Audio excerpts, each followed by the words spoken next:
الرحمن الرحيم قد أفلح من تزكى وذكر اسم ربه فصلى وقال تعالى في آية أخرى فألهمها فجورها وتقواها قد أفلح من زكاها وقال تعالى في آية أخرى يا أيها الذين آمنوا اتقوا الله وكونوا مع الصادقين وقال رسول الله صلى الله عليه وسلم لكل شيء انتقالا وانتقالة القلب ذكر الله أو كما قال عليه الصلاة والسلام صدق الله مولانا العظيم وصدق رسوله النبي الأمي الكريم ونحن على ذلك لمن الشاهدين والشاكرين والحمد لله رب العالمين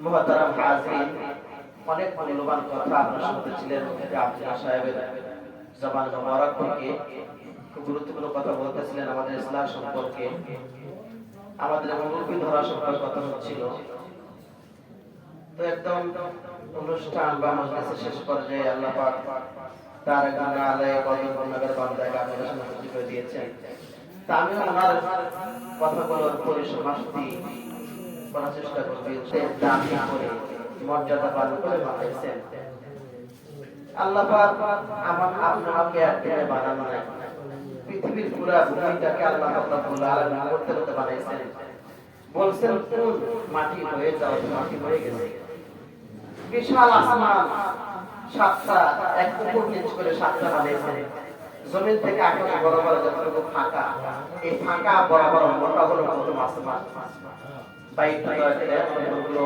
গুরুত্বপূর্ণ কথা এগুলো যদি আমরা চিন্তা না আসলে কাজে আসবে না কিন্তু আমরা মনোযোগ দিয়ে শুনবো আপাতত আদালতটা শুনতে গিয়ে তারা বাইরে বাইরে মুক্ত হয়ে যাবে বাইরে কোনো সে বসে থাকবে না আল্লাহ আল্লাহ আল্লাহ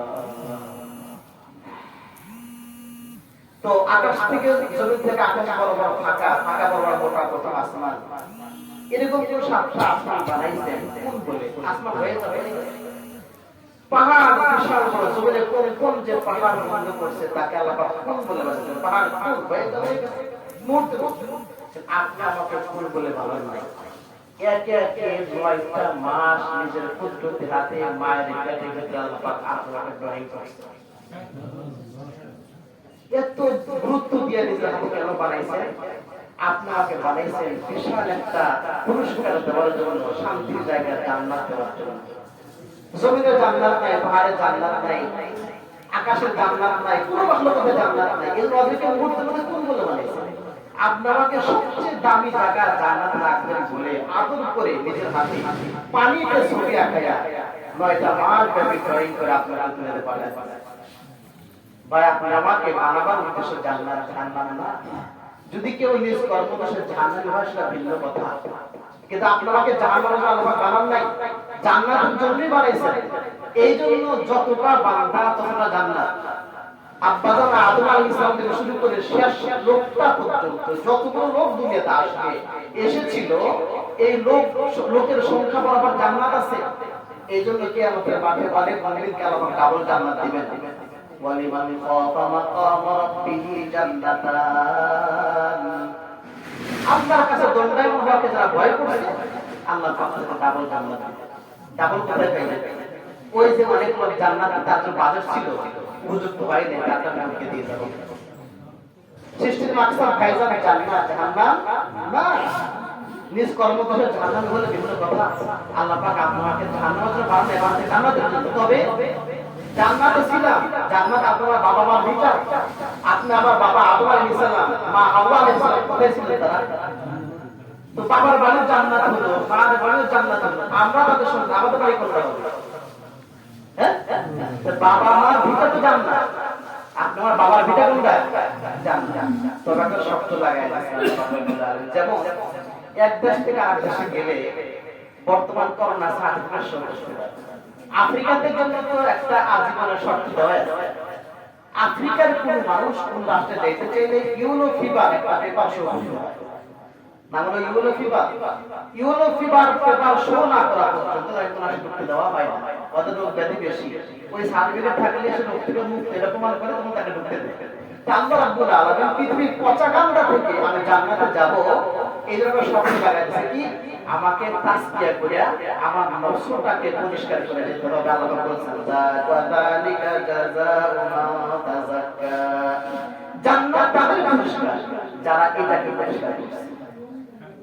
জান্নাত তাদের জন্য তাসকিয়া করছে মানে কি আত্মা পরিষ্কার।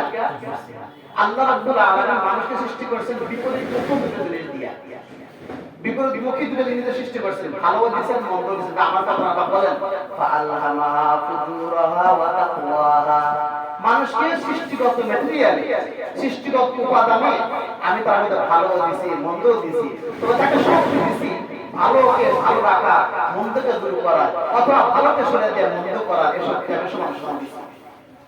আল্লাহ পাক সৃষ্টির মধ্যে ভালো মন্দ বলে দিয়া বলছেন কি ভালোকে প্রাধান্য দাও।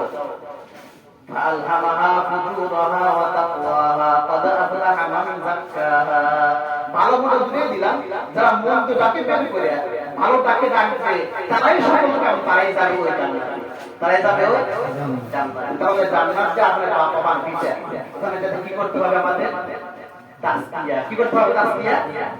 তাসকিয়া এটা কি আগে বুঝতে হবে। মানে কোলাম একটা আমরা বুঝি না তাসকিয়া কি।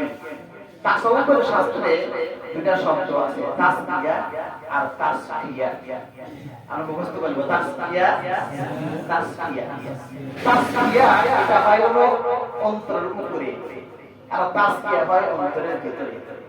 উদাহরণ দিয়ে বুঝাই, একটা গ্লাস এখানে রাখা আছে, গ্লাস পালা আছে, রাস্তার পাশে ধুলি বালু বলে ওখানে লাগে, গ্লাসে ধুলা বালু পড়তে পড়তে পড়তে পড়তে একদম গ্লাস ঢেকে যায়, চেহারা দেখা যায় না। বলেন তো ওই ধুলা বালু কি কাঁচের ভিতরে যায় না উপরে থাকে? এটা নেকলে দিয়ে বসে চেহারা দেখা যায়। এটা হলো কাঁচের তাসকিয়া। কাঁচের কি তাসকিয়া উপরে হয়, তাসকিয়া কোথায় হয়? উপরে হয়। কাঁচের তাসকিয়া, এটা তাসকিয়া না। কাঁচের তাসকিয়া কোন সম্পূর্ণ না, কাঁচের ভিতরে ময়লা যায় না, ময়লা থাকলে উপরে তাসকিয়া করা যায়, কাঁচের তাসকিয়া করা যায় না। এইজন্য মানুষ যখন গুনাহ করে একটা দাগ অন্তরে পড়ে যায়, অন্তরে পড়ে যায়, কালো দাগ পড়ে যায়, আটা কাটা পড়ে যায়। এই দাগগুলো জিকিরের দ্বারা দূর হয়, কোরআন তেলাওয়াত দ্বারা দূর হয়। এটা অন্তরে তাসকিয়া। অন্তরে কি তাসকিয়া, অন্তরের উপরে কালো দাগ দূর হয়ে গেছে কোরআন তেলাওয়াতের মাধ্যমে, জিকিরের মাধ্যমে। বিশেষ বলেন লিকুল ইশাইন ফাকালা ওয়া যিকারুল কলবি যিকরুল্লাহ, সব জিনিসের রেত আছে পরিষ্কারের জন্য, আর অন্তর পরিষ্কার রেত হলো আল্লাহ পাকের জিকির। এর উপরে কালো দাগ কি হয়ে যায়? দূর হয়। তাসকিয়া তাসকিয়া তা পক্ষান্তরে কাপড়ের যে ময়লা লাগে, ময়লা উপরে থাকে না, ভিতরে যায়, হ্যাঁ ভিতরে যায়। কাপড় সাগর সাফ করি আমরা সাবান দিয়া পানিতে কাচি, কয়েকবার কেচে কেচে কেচে কেচে ভিতর থেকে ময়লা বের করে দিই, এটা কাপড়ের তাসকিয়া। এটা কাপড়ের কি তাসকিয়া। আপনি আমার অন্তরের ভিতরে যে আল্লাহ সৃষ্টিগত ভাবে ম্যাটেরিয়ালগত ভাবে উপাদান দিক দিয়ে যে ভালো আর মন্দটা দিবেন, আমাকে ভিতর থেকে মন্দটা করে বাড়ি করে দিয়ে ভালো রাখতে হবে। এর নাম হলো তাসকিয়া।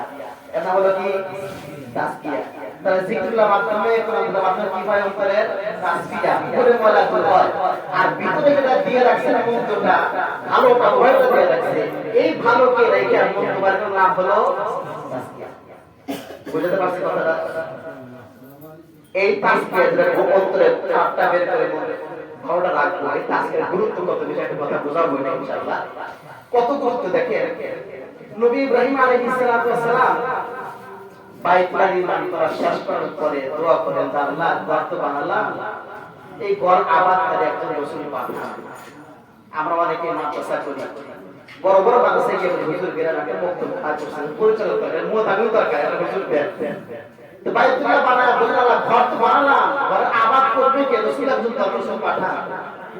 আল্লাহ পাক দোয়া কবুল করলেন। দোয়া কেন কবুল হবে না? দোয়া করতে করতে করতে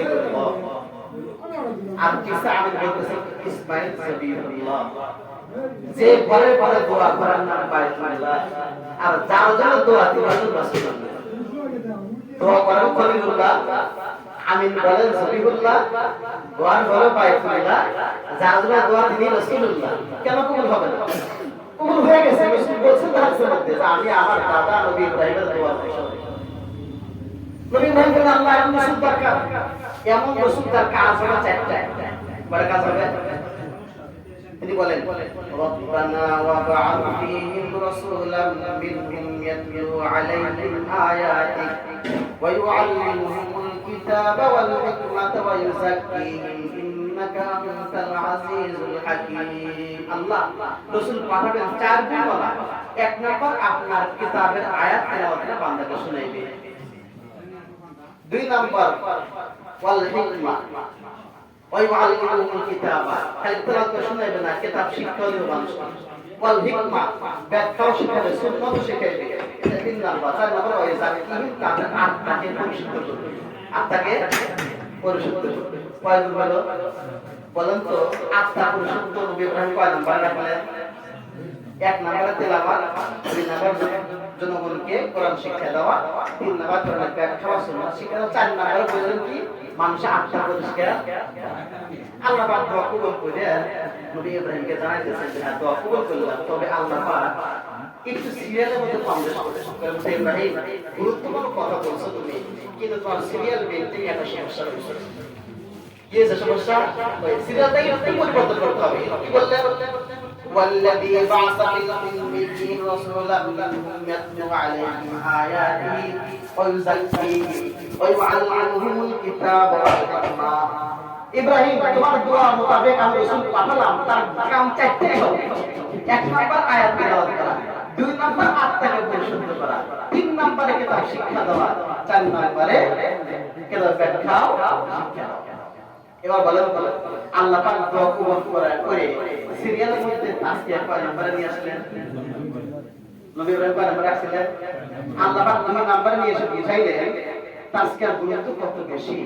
তাজকিয়া যদি না হয়, আত্মা যদি পরিশুদ্ধ না হয়, এলেমে কাজ দিবে না, হিকমতে কোনো কাজ দিবে না। বরং ইখলাস না থাকার কারণে এলেম দিয়ে দুনিয়া কামাই করবে, হিকমত দিয়ে দুনিয়া কামাই করবে।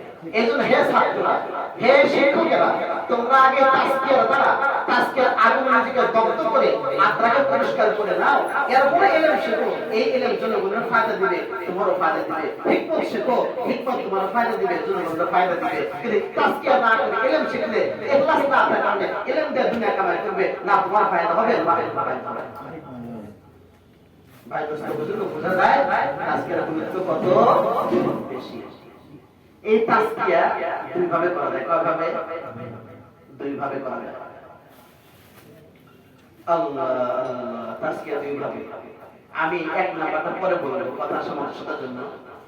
এক নাম্বার দুনিয়াতে তাজকিয়া করা সুযোগ আল্লাহ পাক দিয়েছেন বিভিন্ন ব্যক্তিদের মাধ্যমে, এটা কথা পরে বলবো। দ্বিতীয় নাম্বার, বেশিরভাগ মানুষ দুনিয়াতে তাজকিয়া করতেছে না, এটাকে পরিশুদ্ধ করতেছে না। এরা তাজকিয়া না করেই কবরে যাচ্ছে। তো আল্লাহ পাক আমাদের প্রথমে বলে দিয়েছেন যে জান্নাতে আসতে হলে কি করতে হবে? এটাকে পরিশুদ্ধ করতে হবে।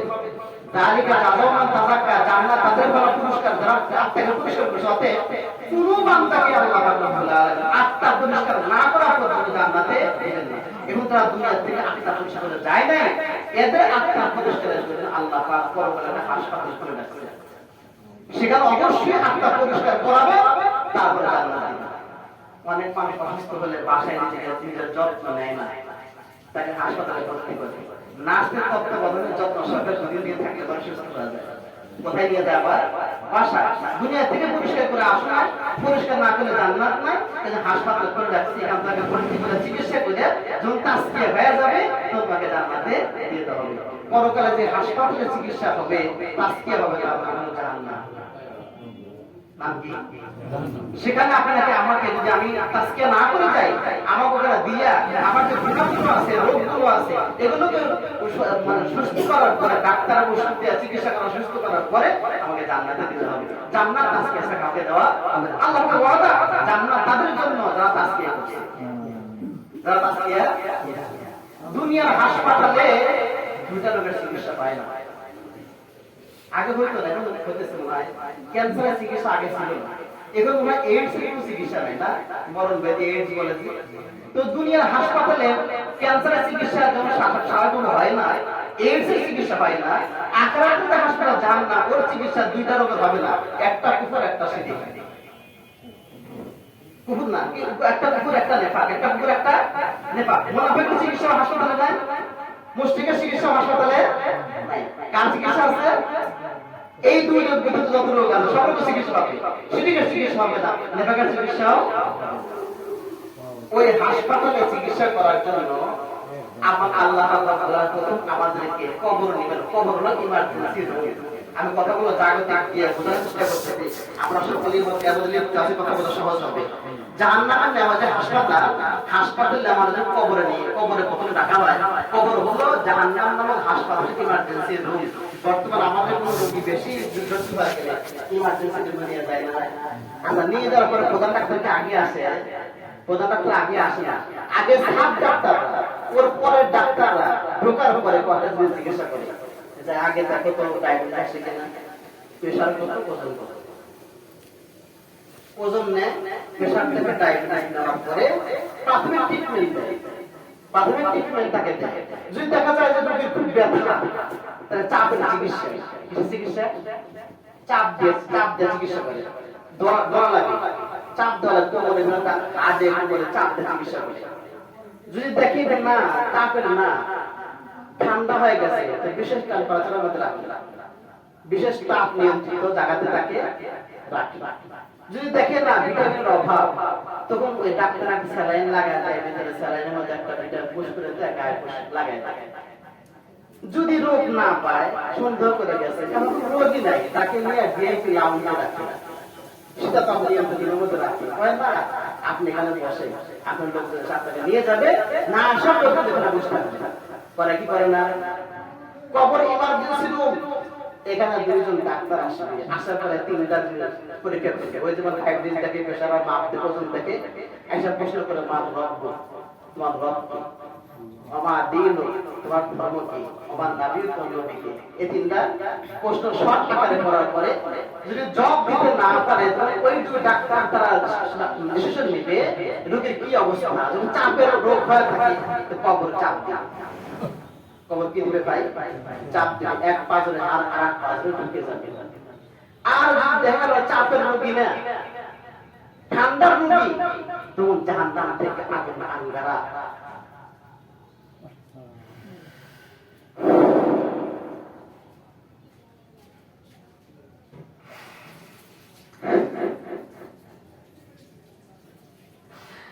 জাহান্নাম থেকে আগুন আঙ্গারা ভিতরে দিয়ে বিশেষ তাপমাত্রায় তাকে রাখতে হবে। আর যদি দেখে ঠান্ডা রোগী না, ভিটামিনের অভাব, স্যালাইন দিবে। দুনিয়ার শক্তিশালী বানাইছেন আকারকে বোঝাবার জন্য। স্যালাইন হবে সাপ, সাপের মাথা স্যালাইনের মাথা, সেই বাক্সটা যেখানে ওষুধ থাকে, পুরা তার দেখানো সাপ, আর যে শরীর ঢুকায় সাপের দাঁত, সাপের দাঁত। যদি ভিটামিন অভাব থাকে, সাপ দ্বারা কামড় দেবে, সাপ কামড় দিবে, পুরা দেহে বিষ তুলে যাবে, আর মানুষটা সরাসরি কষ্ট নিচে চলে যাবে।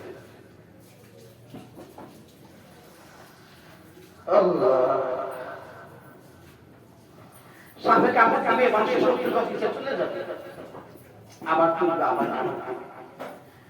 হয়তো চাপের চিকিৎসা, কাপের চিকিৎসা, স্যালাইনের চিকিৎসা করবেন। এই অবস্থা চলতে থাকবে। এরপরে ইমার্জেন্সি আসে, আর যদি কোনো রোগ না থাকে, যেমন তাকে বলছে আপনি এই ভিআইপি রুমে থাকেন, ভিআইপি লাউঞ্জে থাকেন, শীততাপ নিয়ন্ত্রণে থাকেন, আপনার লোক আসলে নিয়ে যাবে।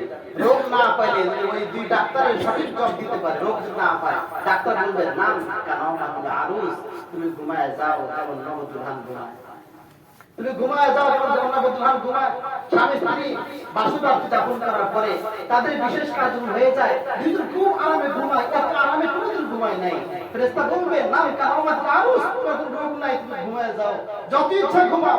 তো ঘুমাইবে, ইসলামের দ্বিতীয় ফুৎকার দিবে, আর জানবে না হাই হাই কি সব নষ্ট করলো, আমার তো মাত্র ঘুমাইলাম, এই মজার ঘুম কে ভাঙিয়ে দিল, এই মজার ঘুমকে ভাঙিয়ে দিল। এরপর ঘুম ভেঙে যাবে, প্রধান ডাক্তারের কাছে নিয়ে যাওয়া হবে। প্রধান ডাক্তার আসবে, আসা বলে ফাইল গুলো দেখতেছে, কি ফাইল আছে। হাসপাতালে গেলে এক্সরে রিপোর্ট থাকে না, এক্সরে রিপোর্ট থাকে না, ইসিজি রিপোর্ট থাকে। তো প্রধান ডাক্তার আশা করে রিপোর্ট গুলো চাইবে, রিপোর্ট, জমিন একটা ক্যামেরা, এই জমিন তার কাছে যত ভিডিও আছে মানুষের সবগুলো ভিডিও এটা এক্সরে রিপোর্ট। জমিনের রিপোর্ট হলো এক্সরে রিপোর্ট। ইয়াউমা ইযিন তুহাদ্দিসু আখবারাহা বিআন্না রাব্বাকা আওহা লাহা। জমিন সব বলে দিবে। জমিনের কাছে বান্দা কোথায় কোথায় গুনাহ করছে জমিন সব সেভ করে ভিডিও করে রাখছে। এটা হলো এক্সরে রিপোর্ট। জমিন আল্লাহর কাছে পেশ করবে। এরপরে বলবে ইসিজি রিপোর্ট দাও। ইসিজি রিপোর্ট কি? ইসিজি রিপোর্ট হলো আমার অন্তরে একটা হার্ড ডিস্ক আছে, যেমন হাসপাতাল কম্পিউটার হার্ড ডিস্কে সব রোগীর অভিযোগ কি কার কোন অসুবিধা সব সেভ করা আছে। আমার হার্ড ডিস্ক আছে, একটা হার্ড ডিস্ক এখানে দিয়ে রাখছেন। হার্ড ডিস্কে বান্দার সব কিছু লোড করা থাকবে, সেভ করা থাকবে। আল্লাহ বলেন ওয়াসিলামা ফিস সুদুর। কিয়ামতের মাঠে বান্দার হৃদয় নামক হার্ড ডিস্ক ওপেন করে সেখান থেকে সব কিছু বের করা হবে। ইয়াউমা তুবলাস সারাইর, ওই দিন সব ভেদ, সব গোপনীয়তা হার্ড ডিস্ক বের করে। এরপরে দিবে হলো রক্তের রিপোর্ট। রক্তের উপর রিপোর্ট দিবে হলো দুই ফেরেশতা যে কাজে আছে, হ্যাঁ, কিরামান কাতিবিনা ইয়ালামুনা মা তাফআলুন। দুই ফেরেশতা আমরা কি করি আর না করি সবটা লিখতেছে, রিপোর্ট করতেছে, আল্লাহর কাছে রিপোর্ট দিবে। তাহলে এক্স-রে রিপোর্ট গেল, জমিনের রিপোর্ট, ইসিজি গেল, আমার হৃদয়ের যেটা সেগুলো, আমার ফেরেশতা রিপোর্ট, আমার এটা বরং গ্রুপের যে পরীক্ষাগুলো হয় এগুলো সব এক জায়গায় জমা করবে। তখন তার সামনে পেশ করবে। শিক্ষিত লোক ফেরেশতাদের মধ্যে বলে কথা থাকবে না, তোমরা আলাদা করতে পারবে। সব ফাইল করে আল্লাহর সামনে দিবে, বান্দা সামনে দেখবে মালি হাদাল কিতাব, মালি হাদাল কিতাব লা ইউগাদিরু সগীরাতান ওয়ালা কাবীরাতান ইল্লা আহসাহা। এবার কেমন রিপোর্ট, ছোট লোক বড় করে ইনসানে নাই সবই লিখছে। আল্লাহ সবগুলো কাগজ জমা করে দিবে, বান্দাকে বলবে ইকরা কিতাবাক, আজকে তোমার কিতাব তুমি পড়ো, তোমার আমল দিন পড়ো। অশিক্ষিত কেউ থাকবে না, সব শিক্ষিত সব করতে পারবে। ইকরা কিতাবাক, নিজেকে তার নিজে পড়ো। কাফা বিনাফসিকাল ইয়াউমা আলাইকা হাসিবা, কাফা বিনাফসিকাল ইয়াউমা আলাইকা হাসিবা। এ বান্দা আজকে তোর বিচার করার জন্য কোনো সাক্ষী দরকার নাই, তুই নিজের জন্য যথেষ্ট। বান্দা পড়বে, সেখানে কি লেখা আছে সব বুঝতে পারবে। ভাইজান, এই জন্য তাজকিয়া আমরা দুনিয়াতে না করে দেয়, আমার তাজকিয়া কবরে নেওয়ার পরে জাহান্নাম অবশ্যই করবেন। তাজকিয়া ছাড়া আমাকে জান্নাত আল্লাহ পাক দিবেন না। তাহলে বলেন তো আমরা কি কবরে এই চাপের মাধ্যমে আর তাপের মাধ্যমে ইনজেকশনের মাধ্যমে তাজকিয়া করব না দুনিয়াতে করতে হবে? এবার তাজকিয়া প্রথম পদ্ধতি দুনিয়াতে করে দেওয়া। দুনিয়ার তাজকিয়া কেমনে সম্ভব, কিভাবে সম্ভব? দুনিয়া তাজকিয়া সম্ভব এক নম্বর পদ্ধতি হলো যারা আল্লাহ ওয়ালা ব্যক্তি আছেন, আল্লাহকে যারা চিনেছেন, আল্লাহকে পাওয়ার পথ অতিক্রম করেছেন, তাদের নেজুর ধরলে, তাদের সঞ্চয় থাকলে, তাদেরকে মুরব্বি মানলে, ওনাদের পথে চললে আমার তাজকিয়া হয়ে যাবে। আল্লাহ বারবার বুঝতে আমি পারবো। এটা প্রথম পদ্ধতি। দুনিয়াতে পদ্ধতি কি? আল্লাহকে যারা পেয়ে গেছেন, আল্লাহ বারবার যারা পৌঁছে গেছেন, তাদের দামান ধরলে, তাদের অনুসরণ করলে, তাদের কাছে থেকে শিখে দিলে, তাদের বাদর তরিকায় তাদের ওজিফাগুলো আদায় করলে আমার তাজকিয়া দুনিয়াতে বাড়া যাবে, করবো তাজকিয়া করা লাগবে না। আমি তাজকিয়া করে কবরে যাবো তো আমাকে বলবে নাম কেন লাউস আজকে ঘুমাও জানো বলতে বলবো না। এই সব ইসলামের বড় বড় কেন আমি মুর্শিদ বলবো? কারণ আমার ইমানের পথ, আল্লাহকে পাওয়ার পথ, প্রত্যেকটা মোড়ে মোড়ে শয়তান রূপ নিয়ে বসে আছে ইমান গ্রহণ করার জন্য। আচ্ছা বলেন তো, যে এলাকাতে ছিনতাইকারী বেশি, অলিতে গলিতে ছিনতাই করে, আপনি সে এলাকায় মনে মুক্তার মতো দামি কোনো জিনিস নিয়ে দেখতে চান, একা চলাকে নিরাপদ, কাকসা চলতে হবে। ওই এলাকার রাস্তাটা চেনে কোন পথে গেলে ছিনতাইকারী ধরবে না আর কোন পথে গেলে ছিনতাইকারী ধরবে, ওই যে চেনে তাকে রাহাবার বানায় চললে আপনার মনে মুক্তা কিছু চিন্তাই হবে না। আল্লাহ পাক আপনাকে মনে মুক্তার চাইতে বড় দামের ঈমান দান করেছেন। কি দান করেছেন? ঈমান। শয়তানকে যেদিন বিদায় দিতে বলেছেন, ক্বালা বিমা আওয়াইতানি লা আ'লাদান্না সিরাতাকাল মুস্তাকিম। আল্লাহ আমাকে পেতে এসে বললেন ঠিক আছে, আজীবন হায়াত জানতে দিলাম, তা আমার একটা শক্তি দেন কি আমি প্রত্যেক মোড়ে মোড়ে আপনার বান্দাদের ঈমান ধারণ করার জন্য বসে থাকবো, বিভিন্ন রূপ নিয়ে অধিকার আমাকে দেন, আল্লাহ দিলাম। আপনি আমার ইমান হরণ করার জন্য আল্লাহকে পাওয়ার রাস্তার মোড়ে মোড়ে শয়তান বিভিন্ন রূপ নিয়ে বসে আছে, ধর্মীয় রূপ নিয়ে বসে আছে, দুনিয়াবী রূপ নিয়ে বসে আছে। অতএব এই ঈমান নিয়ে আল্লাহ বরাবর যাইতে চাইলে এই পথটা পাড়ি দিয়েছে, কোথায় শয়তান কোন রূপে বসে থাকে এটা যারা জানছে তাদের সঙ্গে চললে ঈমান নিয়ে আল্লাহ বরাবর যাওয়া সম্ভব। একা চলতে গেলে কিন্তু ঈমান নিতে পারবো না, আমি রাস্তায় জাহান্নামের লাশ হয়ে যাবো। জাহান্নামের লাশে কি থাকবো? এই জন্য মুরব্বী অবশ্যই দরকার যারা এই পথ পায় যে আল্লাহ বরাবর গেছেন, তারা যারা কোন পথে কোন মোড়ে শয়তান কোন রূপে বসে থাকে ওনার সাথে গেলে আমাকে ওই পথে পাইতে পারে। এই জন্য মুর্শিদ ধরা অতি জরুরি। সোহবতের অনেক বড় দাম, সোহবতের অনেক বড় দাম। দেখবেন অন্যতম ভালো মানুষ কয়েকদিন একজন খারাপ বন্ধুর পাল্লায় পড়ে আসে, চলছে লোকটা কিন্তু খারাপ হয়ে যায়। খারাপ হওয়ার সম্ভাবনা কিন্তু অনেক গুণে বেশি, তাই না? পক্ষান্তরে একজন জঘন্যতম খারাপ মানুষ চলছে ভালো মানুষের সাথে, ওটা কি হয়ে যায়? ভালো হয়ে যায়। সোহবতের দাম অনেক বেশি, অনেক বেশি। এই জন্য আল্লাহর কাছে যাওয়া মানে আতরের দোকানের কাছে যাওয়া, দোকানে করে যাওয়া। আতর যদি নাও কেনা হয়, আতর যেখানে বিক্রি করে কাজটা গেলেও কিন্তু একটা গ্রামে লাগে। আমি ঢাকা থেকে গেছি একসময় মানুষের কালেকশন করার জন্য, প্রচন্ড গরমে, একসময় হয়েছে না, ওই সব প্রচন্ড গরমে। তো চক বাজারে গেছি, বিভিন্ন দোকানে প্রচন্ড ভিড়, প্রচন্ড গরম, তোমরা জান বের হয়ে যাবে। কোন দোকানে যাওয়ার সময় গ্লাসের পাল্লার দোকান ভেতরে এসি চলছে, তো এই এসি পাল্লা খোলা থাকছে, ওই যাওয়ার সময় একটু ঠান্ডা গায়ে লাগছে, মনে হয়েছে যে দাঁড়াতে থাকতে পারতাম, দাঁড়াতে যাবে, রিক্সার দাম লেগে যাবে, কিন্তু যাইতে আসতে ঠান্ডা গায়ে লাগছে। আতর যে দোকানে বিক্রি করে, আতর না কিনলেও যাওয়ার সময় গ্রাম নাকে আসে। আতরের কাজ হলো মস্তিষ্কে সজীবতা নিয়ে আসা, অল্পক্ষণের জন্য হলেও সজীবতা চলে আসে।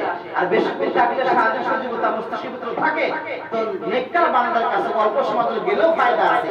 অনেকে বলবে চল মনে 3 দিন যা কি লাভ হবে, 3 দিনে কি হুজুর আমাকে ঠিক করতে পারবে? আর আমি 3 দিনের মধ্যে লাভ আছে, 3 মিনিট বসলেও কি আছে? লাভ আছে। কামারের দোকানের কাছে যাওয়া, খারাপ লোকের কাছে যাওয়া, কামারের দোকানে যাওয়া। কামারের দোকানের কাছে গেলে কাছে যদি অল্পক্ষণ বসে থাকে, হাঁপড় টানা টানা ছাইগুলো পড়ে দুই একটা ছাই গায়ে পড়বে, আর সারাদিন বসে থাকলে পুরো জামাটাই ছাইতে পড়ে যাবে। তো খারাপ লোকের সাথে সমস্যা মিশলেও খারাপ হয়ে চলে আসে, আর বেশি মিশলে লোকটা একবার কি হয়ে যায়? খারাপ হয়ে যায়।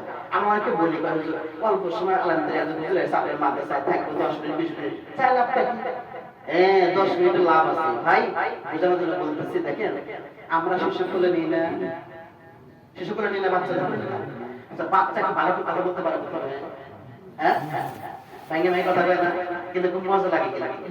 হ্যাঁ মজা লাগে। ওই যে ছোটবেলা শুনছি আমার অবস্থা বলছে, কয় যে বাচ্চা বাংলা সরোয়া সরে আসক্ত, সরোয়া সরে অশব্দ আসক্ত, অসুর আসুর।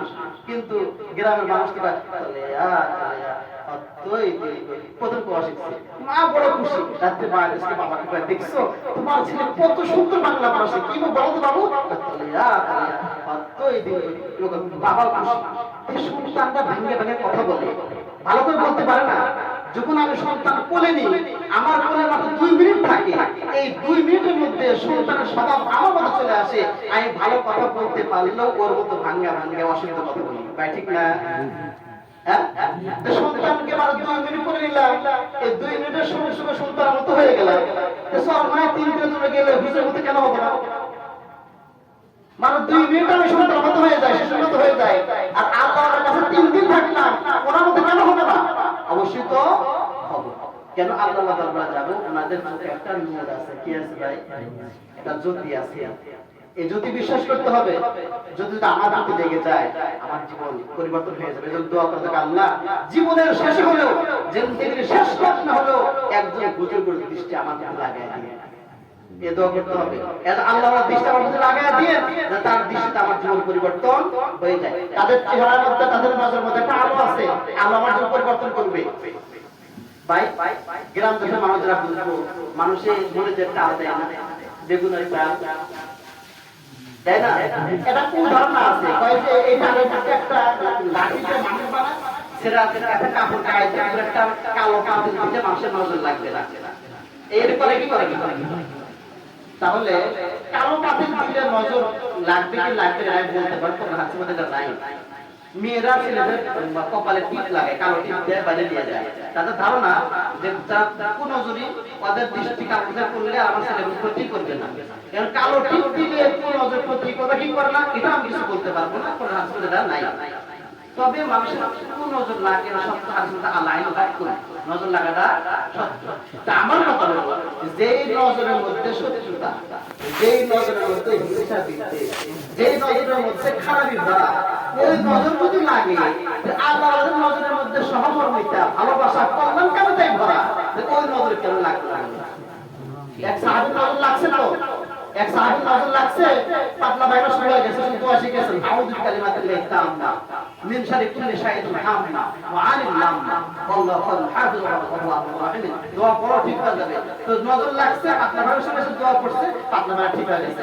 নজর লাগা তো সত্য, যে নজরের মধ্যে হিংসা থাকে, যে নজরে বিদ্বেষ থাকে, যে নজরে থাকে আমার খারাপি, ওটা লাগলে আল্লাহর নজরে থাকে সহমর্মিতা, ভালোবাসা, কল্যাণকামিতা, এটা কেন লাগবে না বলে না? আজকে নজরের চিকিৎসা দিয়ে নজর আলোতে চিকিৎসা করে মানুষ, এক্স রে কি দেয় কথা দেখুন, এক্স রে কি দেয়, আলো দেওয়া হয় না, মেশিন থাকে কোথায় আর আপনার অন্য কোথায় কোথায় আলো দেওয়া হয়। আলো দিয়ে চিকিৎসা আজকে আলো দিয়ে পেট কাটতেছে, ছুরি লাগতেছে না, রোশনি দিয়ে মানুষটা পেট কাটতেছে, রোশনি যেখানে যাচ্ছে পেট কেটে যাচ্ছে, আলো দিয়ে চিকিৎসা হইতেছে। এটা আমরা না বুঝলেও মানি, এক্স রে আলো দেওয়া হয়েছে না বুঝলেও আমরা রিপোর্ট থেকে মানতেছি, আমার পায়ের সময় দিতেছে, এটা দেখতেছি। তাহলে যদি এক্সট্রা আলো দেওয়া হয়, পেট কাটা আলো দেওয়া হয়, বুজুর্গ নজরের মধ্যে আলো আছে, ওইটার দ্বারা আপনার কোনো পরিবর্তন হবে না কেন? অবশ্যই পরিবর্তন হবে। তাদের দৃষ্টিতে নজর আছে, এর নজর দ্বারা পরিবর্তন অবশ্যই হবে। এবং তার প্রমাণ হলো, যে লোকটা আমলে যুক্ত না, ওই লোকটা আল্লাহর দরবারে গেলে আমলের স্পৃহা তার মধ্যে এসে যায়। আপনি গোলাপ ফুল গাছের ডাল লাগাইছেন আপনার টবে, কিন্তু আপনি কদিন পানি দিয়ে চলে গেছেন শ্বশুর বাড়িতে, 3 দিন পানি দেন নাই, এসে দেখেন টবগুলো এই গাছের ডালগুলো মরা মরা হয়ে গেছে, আহা গাছগুলো মরেই গেল দেখি, একটু আপনি পানি নিয়ে সকালবেলা পানি দেওয়া শুরু করছেন, ডালটা তাজাই ছিল ভিতরে, পানি পায়া পাতা বের হয়, কয়েকদিন পরে ফুলের কলিও বের হয়, বের হয় কি বের হয় না ভাই? বের হয়। তো আল্লাহ দরবারে গেলে যাদের আমল ছিল না, আল্লাহ দরবারে গেলে তাদের মধ্যে আমলের পরিবর্তন, আমলের এটাই প্রমাণ যে ওনার নূর আছে, নজরের মধ্যে নূর আছে, ওই নূর আমাদের মধ্যে কাজ করছে, এর না আমলের স্পৃহা আমার মধ্যে চলে আসে। আল্লাহ আমাদের ধরা সংসদ তার গ্রহণ করা অত্যাধিক জরুরি। কিন্তু আজকে আমরা করি কি, ভয় পাই, ভয় পাই আল্লাহর কাছে আসতে পাই, আমি বয়স হয়ে গেলে তো দাঁড়িয়ে থাকতে বলবো, হুজুর নামাজ পড়তে বলবে, এটা করা সম্ভব না, এই গান শোনা যাবে না, ভিডিও অশ্লীল ভিডিও দেখা যাবে না, এই জন্য অনেকে ভয় করে। কিন্তু ভাই প্রকৃত আল্লাহওয়ালা যারা, কখন আপনাকে প্রেশার দেয় না আমার কাছে আসতে বলে এটা করা যাবে না, সেটা করা যাবে না, এটা বলবে না। তবেই তাদের সংস্কৃতির মধ্যে একটা বরকত আল্লাহ দিয়ে রাখছেন, সংস্কৃতি গেলে অটোমেটিক্যালি এগুলো আপনার থেকে একাই দূর হয়ে যাবে, কষ্টটা দূর করা লাগবে না। এটা উদাহরণ দিয়ে শেষ করি, এখন শেষ করতে গেলে সরকার, আচ্ছা এর জন্য শেষ করতেছি। তো দেখেন আল্লাহু আকবার, একজন মানুষের কাছে নকল টাকার বান্ডিল আছে, থানায় সংবাদ হয়ে গেছে অনেক নকল টাকার বান্ডিল আছে, পুলিশ মনে সেগুলোকে ধরার জন্য আপনি বলতে শুনছে যে আমার বন্ধুর নাম থানায় উচ্চারিত হয়েছে, আমার বন্ধু নকল টাকার বান্ডিল, থানা পুলিশ যাওয়ার আগে একটা মোটরসাইকেল নিয়ে দ্রুত করতে দিয়া বন্ধু বাসা বলছে তোমার কাছে নকল টাকার বান্ডিল আছে, পুলিশ কিন্তু আসে এতটুকু বলছে, বন্ধু কিন্তু কয় নাই থানায় দরজা বাস করছে, এটা কি বন্ধু করছে নাকি? বন্ধু কি করছে? খালি কানে কানে নকল টাকার বান্ডিল আছে, পুলিশ খবর আছে, কোনো ধরতে কিন্তু থানায় তো কথা কয় নাই, উনি কি বান্ডিল কাছে রাখবে? হ্যাঁ এমনি ভালো দিবে। এই জন্য আল্লাহওয়ালারা যখন বলতে জাহান্নামের শাস্তি, জান্নাতের নাজুল আমল, আমল করলে এইটা, আমল না করলে এইটা, এটা বেশি শাস্তি হবে, তখন একাই থাকবে, সে আমলগুলো গুনাহগুলো ছেড়ে দিয়ে আমলের পথে চলে আসবে ইনশাআল্লাহ তাআলা। ভাই আজকে এমন কোন ব্যক্তি নাই যে ব্যক্তি বলতে পারে আমার রোগ নাই, বলতে পারবে? যেখানে যাবেন লোক আছে, আত্মার রোগ আছে, এমন কোন লোক নাই যে বলতে পারবে তার আত্মার রোগ নাই। আত্মার রোগ নাই কেউ বলতে পারবে, সবারই আত্মার রোগ আছে, সবারই দেহের রোগ আছে, আত্মার রোগ আছে। আমার প্রথম কাজ হলো আত্মা